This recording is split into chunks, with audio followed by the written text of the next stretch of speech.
Hello world, welcome to in miraculous world. If you are new here, मैं हूँ Sonal. Please don't forget to subscribe my channel.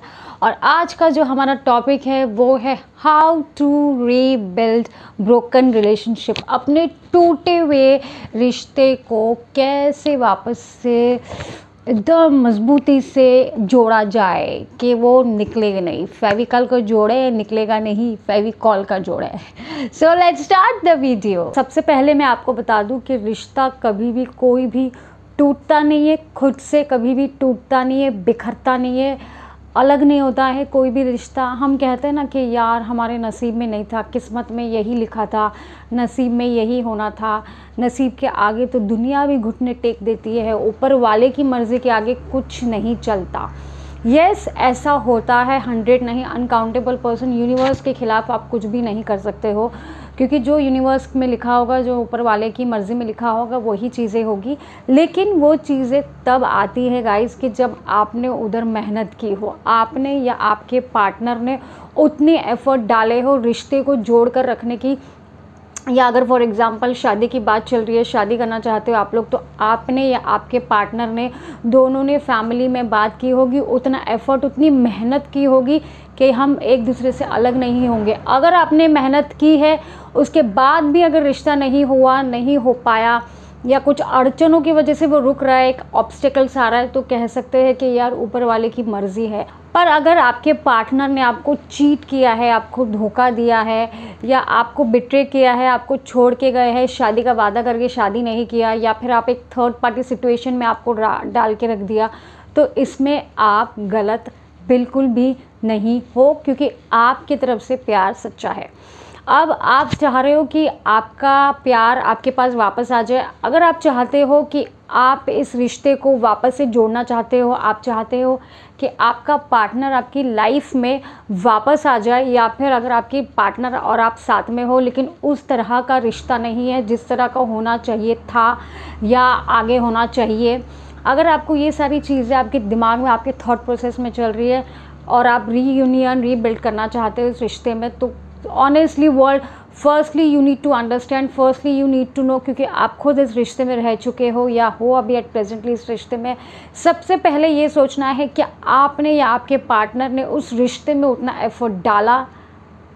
क्या आपके partner ने उस रिश्ते में उतना एफर्ट, उतनी मेहनत की है? क्या आप उसको अपनी लाइफ में वापस लाना चाहते हो? क्या वो बंदा आपकी लाइफ में उतना डिज़र्व करता है? या फिर आपकी ज़िद, आपकी ईगो कहते हैं ना कि यार ये मुझे छोड़ के चला गया, ऐसे कैसे हो सकता है? नो, नहीं। ये सारी चीज़ों को साइड करके इत्मीनान से, ठंडे दिमाग से, शांति से आप सबसे पहले ये सोचो कि जितनी मेहनत आपने इस रिश्ते में की, जितना एफ़र्ट, मेहनत तो नहीं होता है प्यार में कभी भी, जितना एफ़र्ट आपने डाला, जितना दिल से आप थे, क्या उतना ही दिल से वो बंदा या वो बंदी था या थी? अगर हाँ, तो ये आगे की लाइन में आपको बताऊंगी कि आपको क्या करना है। अगर नहीं, तो भी मैं आपको बताऊंगी कि आपको क्या करना है। लेकिन आप यहीं ठहर जाओ। उतना ज़्यादा एक्साइटेड, उतना ज़्यादा ओवर पजेसिव या over excited no no no no no no, या ओवर डिप्रेशन में मत जाओ, सैड में मत जाओ, ग्रीफ में मत चले जाओ कि no no no no no मेरे पार्टनर ने मुझे, अरे क्या वो डिज़र्व करता है ये सारी चीज़ें, आपके आंसू? ये भी तो सोचो। और जो आपको छोड़ के चला गया है, आपसे बात नहीं करना चाहता है या बात नहीं करना चाहती, आपसे नाराज़ है, आप दोनों का ब्रेकअप हो गया है, या वो आपको शादी के लिए कमिटमेंट नहीं दे रहा है या नहीं दे रही, वो आप पे एफर्ट नहीं डाल रहा, तो क्यों आप उसके पीछे भाग रहे हो? क्यों आप ऐसे रिश्ते के पीछे भाग रहे हो? क्यों आप ऐसे इंसान के पीछे भाग रहे हो? पता क्या होगा ना, ऐसे टाइम पे अगर आप उसको जितना फ़ोन मैसेज ये टाइम पे करोगे ना, फ़ोन मैसेज धड़ाधड़ धड़ाधड़ धड़ाधड़, अरे बात नहीं कर रहा, अरे बात नहीं कर रहा है, हम क्या सोचते हैं ना कि हम उसको प्लीज़ करेंगे, हम उसके सामने हाथ जोड़ेंगे, हम माफ़ी मांगेंगे, हम उसको फ़ोन मैसेज प्यार से समझाएंगे, हम अपनी तरफ से पूरी कोशिश करेंगे। क्योंकि क्या होता है ना, हम उस रिश्ते में रहे होते हैं, तो हमको ऐसा लगता है शायद हम उसे मना लेंगे, शायद नहीं, हम उससे यस मना लेंगे। हमको ऐसा लगता है कि यस, ये बात बोलूँगी तो वो मान जाएगा, ये बात करूँगी तो वो मान जाएगी। लेकिन ये टाइम पे क्या होगा ना, वो उल्टा आपसे और दूरी बनाएगा या दूरी बनाएगी, और वो ये सोचेगा कि इसके पास तो बहुत फालतू टाइम है। वो टाइम पे वो इंसान आपको फालतू समझने लगेगा या लगेगी, जो एक वक्त पर आप पे न्यौछावर करता था अपनी ज़िंदगी। ये टाइम पे उसको ये लगेगा कि आप जो हो फोकट हो, एकदम फ्री बैठे हो, आपके पास कुछ काम नहीं इसलिए आप ये काम कर रहे हो। नो, ऐसे इंसान को ये नहीं समझ में आता कि ये फालतूगिरी नहीं है, ये एक प्यार था जो हम ये चीज़ें कर रहे हैं। लेकिन ये टाइम पे आपको ये सोचना चाहिए कि क्यों आप इस इंसान के पीछे भाग रहे हो। क्या आपको अपनी सेल्फ रिस्पेक्ट नहीं है? क्या आपको खुद से प्यार नहीं है? क्या आपको खुद की पड़ी नहीं है कि बस उसी के लिए आप पैदा हुए, उसी के लिए हम मरेंगे, उसी के लिए हम जिएंगे, उसी के लिए हम सब कुछ करेंगे? क्यों? माना कि एक रिश्ता होता है, बहुत पुराना रिश्ता होता है, काफ़ी टाइम से हम उस रिश्ते में रहे होते हैं, एक वक्त बिताया होता है, एक यादें होती है साथ में, और वो एक ऐसा दौर होता है जिसमें एक इंसान बोल दे कि उससे नहीं रहना और वो इंसान रहना चाहता है, तो जो रहना चाहता है उसे तकलीफ़ ज़्यादा होती है, क्योंकि वो टाइम पे जब वो रिश्ता टूटता है ना, तो जो नहीं रहना चाहता ना उससे इतना फ़र्क नहीं पड़ता जितना उस इंसान को फ़र्क पड़ता है जो रहना चाहता है। तो आई कैन अंडरस्टैंड, यहाँ पे आप अभी पेन में हो, वो पेन में नहीं है, तो आप जितना उसको चिपकोगे ना वो उतना आपसे दूर जाएगा। क्यों? क्योंकि उसे दर्द का एहसास नहीं है। उसे दर्द का एहसास कब होगा? जब आप खुद को हील करोगे। अगर आप उसे अगर आप उसे अपनी लाइफ में वापस लाना चाहते हो, या वो चाहते हो कि वो आपसे खुद ब खुद आपके लाइफ में आए, तो firstly you need to do is you need to start healing your self. Start healing your self मतलब फ्रॉम टॉप टू बॉटम, अंदर से खुद को हील करो। इसका मतलब ये नहीं कि आप हेयर कटिंग करने चले गए, शॉपिंग करने चले गए, ये करने चले गए, that is a materialistic life.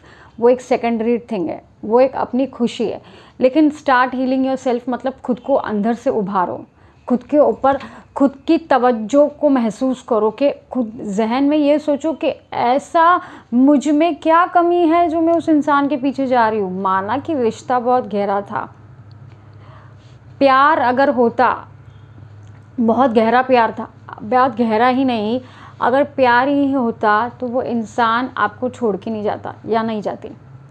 पता क्या होता है ना, अगर आपका किसी से ब्रेकअप हो गया है ना, स्पेशली ब्रेकअप हो गया ना, तो अगर कोई आपसे सच्चे दिल से प्यार करता है या करती है ना, तो 30 days max to max 45 days तक वो नहीं आएगा, उसके बाद वो आएगा ही आएगा, बाय हुक और क्रुक आएगा, वो रह नहीं पाएगा। ये मैक्सिमम में बोल रही हूँ, उतना तो वो जल्दी भी आने को आ जाए। लेकिन अगर उससे ज़्यादा भी हो गया और वो नहीं आया, तो that means that person is not deserving for you. लेकिन फिर भी आप सोचते हो कि मुझे एक चांस देना है, अपनी तरफ से एक कोशिश करनी है, मैं चाहती हूँ या मैं चाहता हूँ कि बस एक बार एक कोशिश कर लूँ मैं, क्योंकि मैं मन को नहीं समझा पा रहा हूँ या मैं मन को नहीं समझा पा रही हूँ। तो सबसे पहले आप खुद को हील करो, खुद को हील करो इस कदर कि खुद को स्ट्रॉन्ग बनाओ, इतना स्ट्रॉन्ग बनाओ कि दुनिया की कोई भी ताकत आपको तोड़ नहीं सकती, दुनिया की कोई भी ताकत आपको रुला नहीं सकती है, दुनिया की कोई भी ताकत आपको डरा नहीं सकती, दुनिया की कोई भी ताकत आपको अपने कब्जे में नहीं रख सकती है कि ये मेरे हिसाब से रूल करेगा या मेरे हिसाब से रूल करेगी। नो। सेकेंडली, जब आप हील करने लग जाओगे ना खुद को, अपने आप देखना वो इंसान आपकी तरफ अट्रैक्ट होगा। ये यूनिवर्सल लॉ है, जितना आप इंसान से दूरी बनाओगे ना, वो इंसान आपकी तरफ और चिपकेगा। जितना आप उसकी तरफ चिपकोगे ना, वो उतना आपसे दूर जाएगा कि भाई दूर रहो, तुम्हारी ज़रूरत नहीं है, हमें ऐसे चिपको लोग नहीं चाहिए। तो जब आप अपने आप को हील करना शुरू करोगे, आप कंप्लीटली हील हो जाओगे ना, तब ऊपर वाला आपको उसको आपके पास भेजेगा। लेकिन इसका मतलब ये नहीं कि माना कि किसी को माफ़ करना अच्छी बात है, लेकिन क्योंकि उसने आपका दिल तोड़ा है, उसने आपको एक दर्द दिया है, तो उसको उसकी वैल्यू पता होनी चाहिए, इसका क्या मतलब होता है। तो जब वो आपके पास आए ना, आपसे माफ़ी मांगे ना, तो यस यस यस यस मैंने तुम्हें माफ़ कर दिया, यस यस यस तुम कितने प्यारे हो, मैं तुमसे बहुत प्यार करती हूँ, मैं इसी दिन का तो वेट कर रही थी या कर रहा था ना। ऐसा मत करना, ऐसा मत करना, क्योंकि पहले उसको परखो, क्या वो इंसान आपको डिज़र्व करता है या नहीं। सबसे पहले firstly try to understand my point, what I am trying to say is, क्योंकि क्या होगा ना, आपने उसको माफ़ कर दिया ना, तो एक थॉट प्रोसेस आएगा उसके दिमाग में, अरे इतनी बड़ी गलती के लिए मुझे माफ़ कर दिया, मैं तो राजा, मैं तो रानी, वाह, मैं तभी तो कहता था मैं बहुत हैंडसम हूँ, मैं तभी तो कहती थी मैं बहुत खूबसूरत हूँ, हम पे तो दुनिया मरती है, इतनी बड़ी गलती के लिए मुझे माफ़ कर दिया, आगे भी कर देंगे हम तो ऐसी गलतियाँ फिर और करेंगे। वो टाइम पे नहीं, लेकिन आगे चल के ये थॉट प्रोसेस बढ़ते जाएगा। इसलिए मैं कह रही हूँ कि try to understand what I am saying, उस इंसान को परखो, उसके बाद अगर आपको लगता है कि यस ये इंसान सही है, then accept that person. Otherwise मेरे हिसाब से किसी के पीछे जाना अच्छी बात नहीं है। इसलिए सेल्फ़ रिस्पेक्ट बहुत ज़्यादा ज़रूरी है, सेल्फ़ हीलिंग बहुत ज़्यादा ज़रूरी है। जब तक आप खुद को हील नहीं करोगे ना, आप एक्सपेक्ट मत करना कि वो इंसान आपके पास आए, क्योंकि आप वो देख रहा है ये बंदी कितनी कमज़ोर है, उसको पता है कि आप उससे प्यार करते हो, उसको ये बात बहुत अच्छे से पता है। यही तो फ़ायदा उठा रहा है वो उस इंसान उस बात का, क्योंकि उसको आप नहीं चाहिए। क्यों? क्योंकि आप खुद में ही स्ट्रॉन्ग नहीं हो। जो इंसान जिसकी पर्सनालिटी ही स्ट्रॉन्ग नहीं है, पर्सनालिटी आई मीन टू से not in the sense of height body personality, personality मतलब अगर आप खुद से ही स्ट्रॉन्ग नहीं हो, अंदर से ही आप इतने कमज़ोर हो, तो वो कहाँ से आपको एक्सेप्ट कर लेगा? क्योंकि उसको ऐसा लगेगा ये एक रिश्ता बोझ है, यार ये खुद की वैल्यू नहीं करती तो मेरी क्या करेगी, ये इतनी क्यों पागल है मेरे लिए। वो होता है ना, ये इतना क्यों प्यार करती है मेरे से, इसको ऐसा क्या दिखता है मेरे में कुछ तो बात होगी। अगर मेरे में इतनी अच्छी बात है तो इससे भी अच्छे मुझे मिल जाए, मैं इधर क्यों अटकाऊँ या मैं इधर क्यों अटकी हूँ। इसीलिए खुद से प्यार करो और खुद से इतना प्यार करो कि आप खुद में इतने परफेक्ट हो कि सामने वाला बोले कि oh my God what a drastic change. ठीक है, मिलूंगी आप लोग से अगले वीडियो में। मेरा कैमरे की थोड़ी बैटरी डाउन हो रही है तो मुझे वीडियो यहीं एंड करना होगा। अगर आपको कुछ क्वेरी है तो यू कैन मेल मी, या आप मुझे कमेंट सेक्शन में भी कमेंट कर सकते हो, और मैं आपको इंस्टाग्राम पे भी मिल जाऊंगी। पर प्लीज़ खुद से प्यार करना मत भूलो। मिलूंगी आप लोग से अगले वीडियो में, तब तक के लिए this is Sonal Agarwal Verma saying bye bye, love you.